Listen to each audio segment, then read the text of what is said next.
안녕하십니까. 우리 철학 관계로 많이 어려워할 것으로 알고 있습니다. 그렇지만 여러 번 말씀드리지만 철학은 도전의 학문입니다.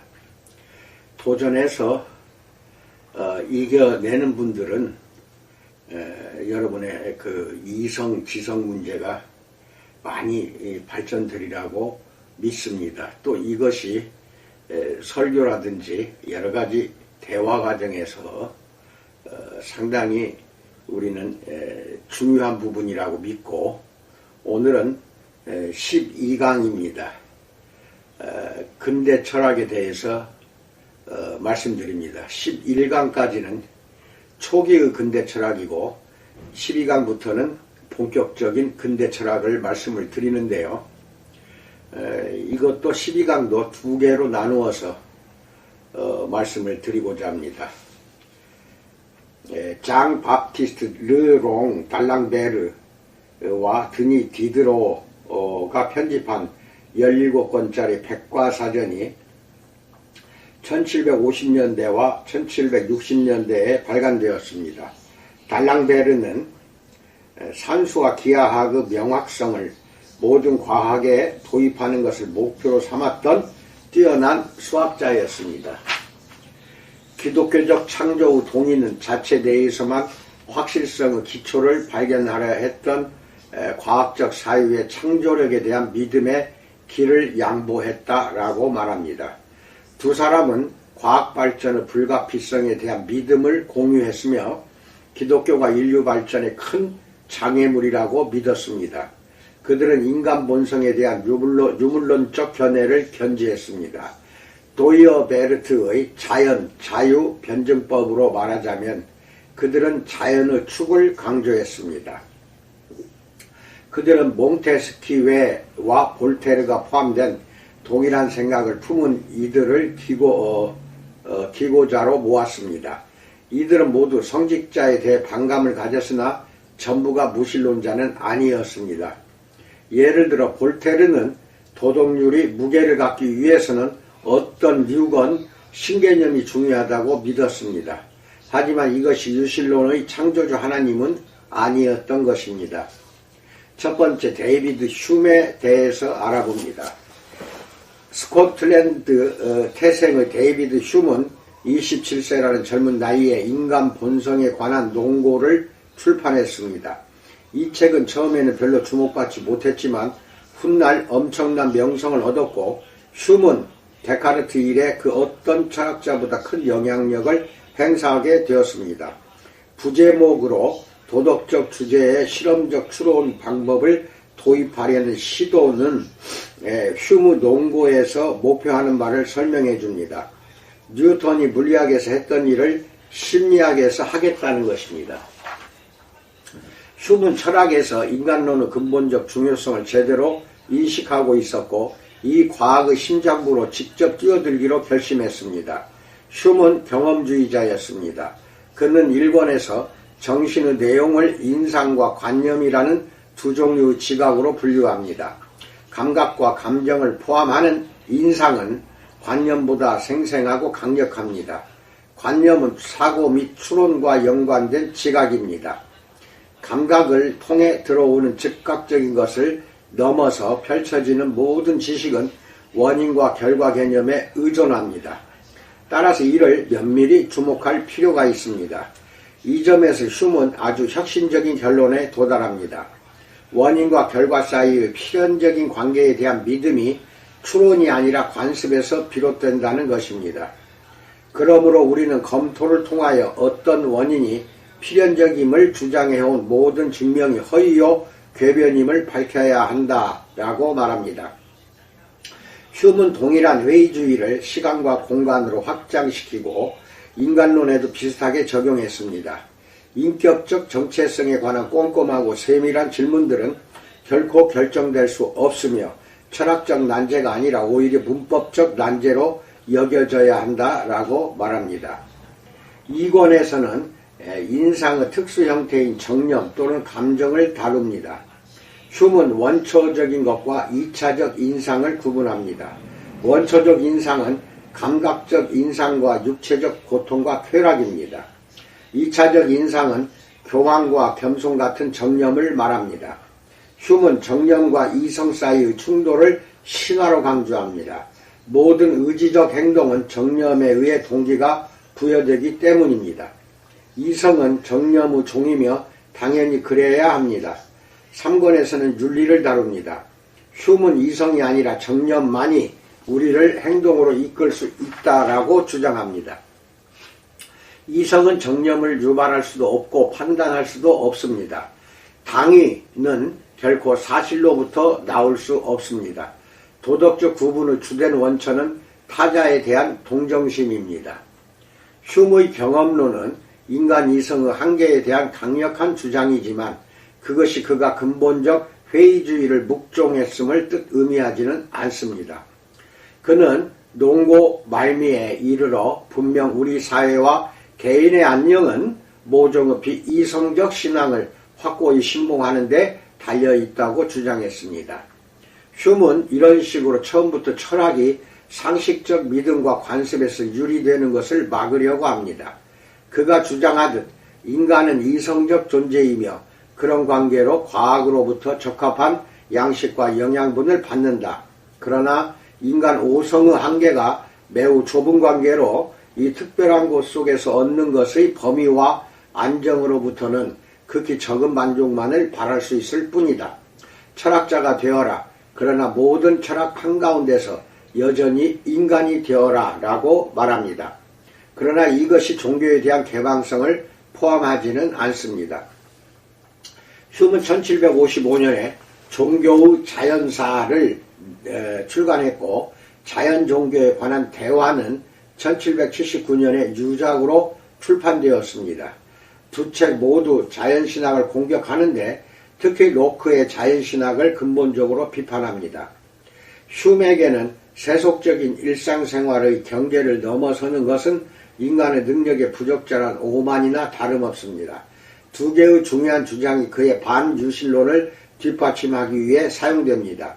첫째, 그는 경험적 증거에 의해서 합리적으로 정당화될 수 없거나 자연적 믿음을 만들어내는 것과 같은 보편적 무의식적 기구의 결과가 아닌 형이상학적 믿음에 동의하는 것은 지혜롭지 못하다고 여깁니다.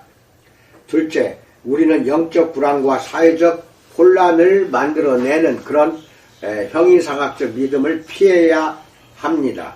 제임스 피터스가 올바로 지적하듯이 흉은 특히 기독교 신앙을 포함해 모든 종교적 신앙을 심리학적으로 파괴적이고 이성적으로도 옹호할 수 없는 것이라며 배격했다. 나는 기독교 신앙에 대한 흉의 부정적 진단에 결함이 있음을 주장해왔다. 흉은 불안과 무지에 의하지 않고 사랑에 의해 활성화되는 내적 신앙생활을 이해하지 못했다. 더욱이 로크가 제시한 신앙과 이성의 화해에 대한 흉의 강력한 비판조차도 결코 아우구스티누스 전통의 특징인 신앙과 이성에 대한 근본적으로 다른 관점에 도전할 수 있을 만큼 충분히 깊게 들어가지 못했다라고 평하고 있습니다. 우리는 흉의 회의주의에서 계몽주의 체계 내에 균열이 나타나기 시작하는 것을 봅니다. 그가 근본적으로 회의주의에는 이르지 못했을지라도 그의 혹독한 이성적 비판 추구는 바로 이 방향으로 나아가고 있었습니다. 역설적으로 인간의 자율성과 이성 안에서 확고한 기초를 찾고자 했던 것이 모든 것을 의심하게 만들었던 것입니다. 두 번째, 토머스 리드에 대해서 알아봅니다. 토머스 리드는 아마도 18세기 말에서 19세기까지 미국과 영국에서 가장 인기 있는 철학자였을 것입니다. 그는 프랑스에서도 상당한 인기를 누렸습니다. 니콜라스 월터 스토프는 이렇게 말합니다. 나 자신은 그가 18세기 후반 두 명 가장 위대한 철학자 중 하나라고 생각한다. 다른 한 명은 물론 임마누엘 칸트다라고 말합니다.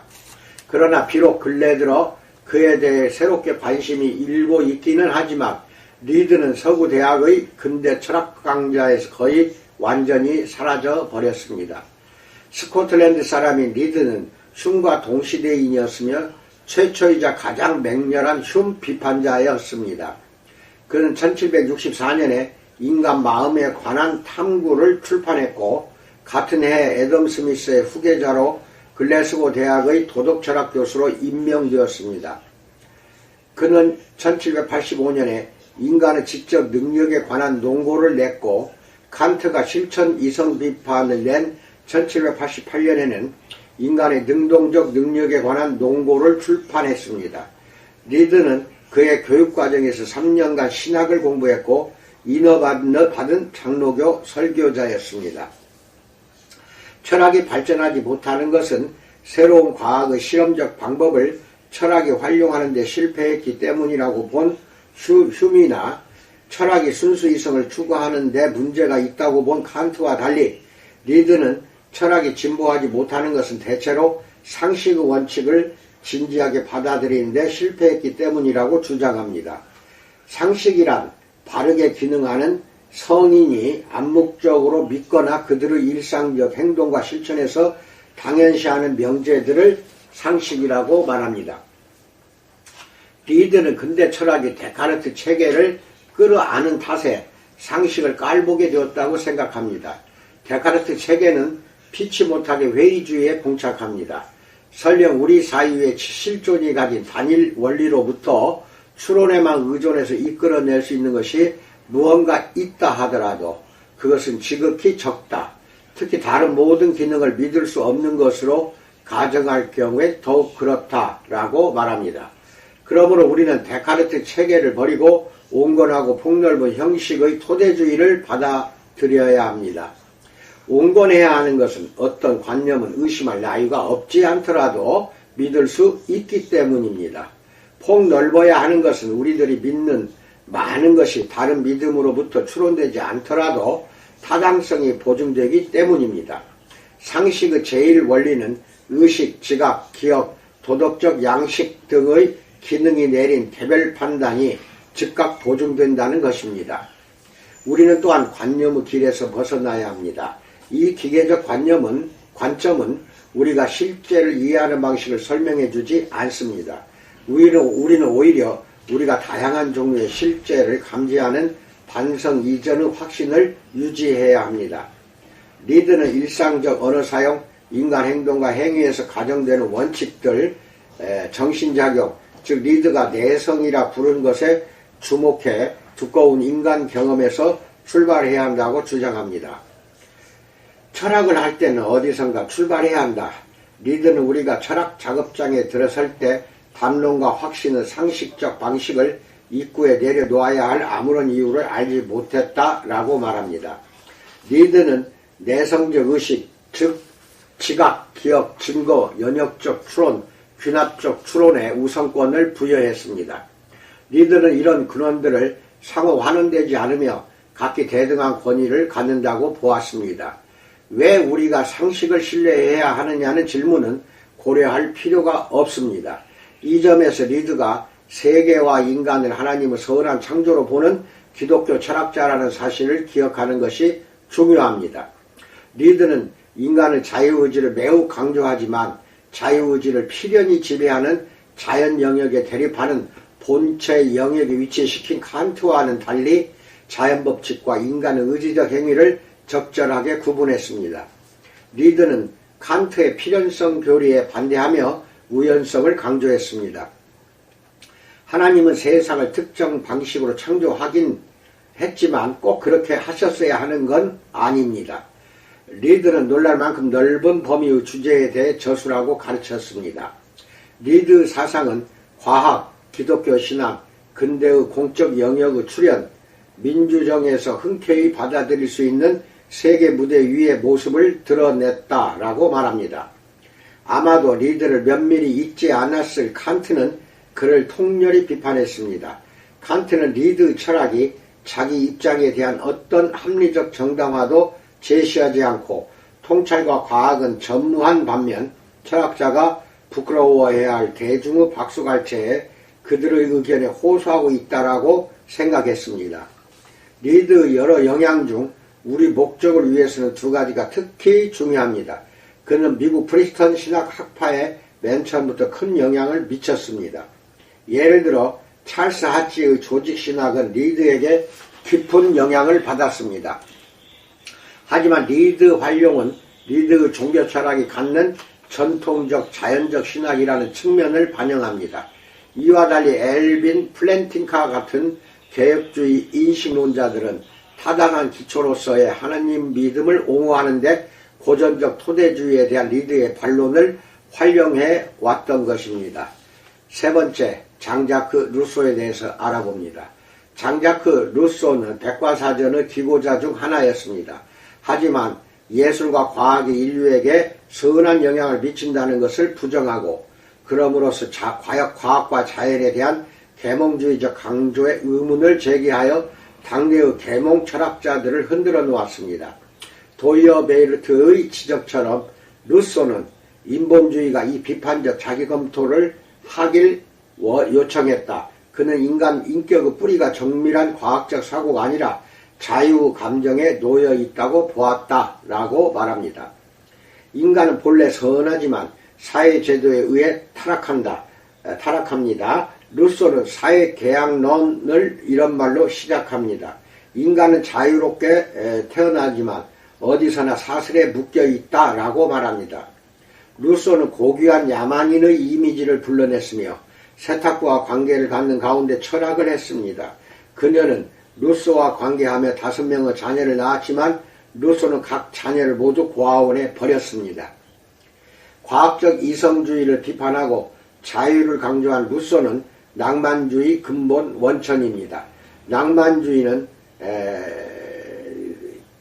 다음 장 시작 부분에서 다룰 것입니다. 찰스 테일러는 이렇게 지적합니다.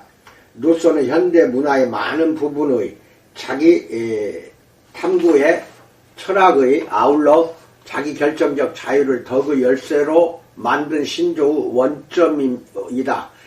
그는 이 근대 문화를 보다 깊은 내면성과 근본적 자유를 향해 변혁시키는 출발점이다라고 말합니다.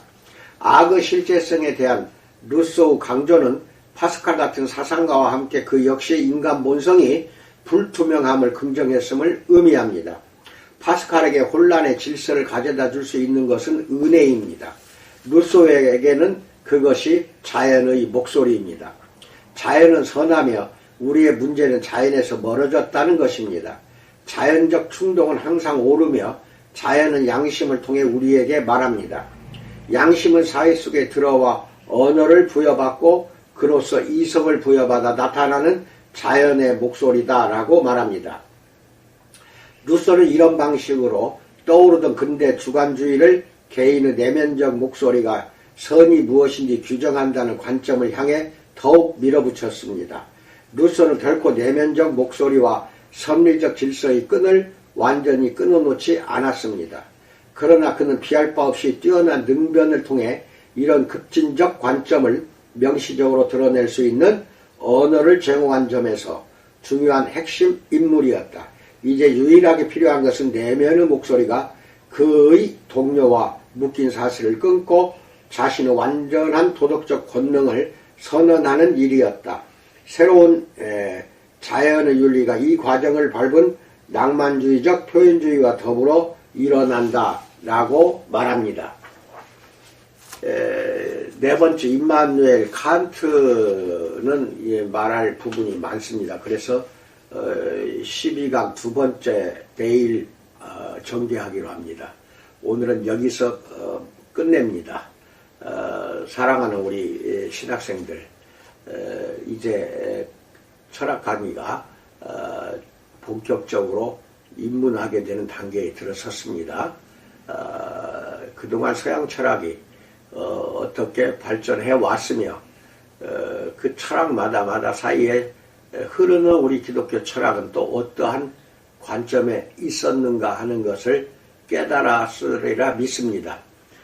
기독교 철학으로 접근하기 위해서 서양 철학을 여러분은 공부하고 있는 것입니다. 본격적인 기독교 철학은 개학 후에 강의실에서 전개가 됩니다. 그 전까지는 계속 서양 철학 이야기를 진행하고자 합니다. 오늘도 복된 하루가 되기 바라며 영육간에 강건하게 되기를 주님의 이름으로 축원드립니다. 감사합니다.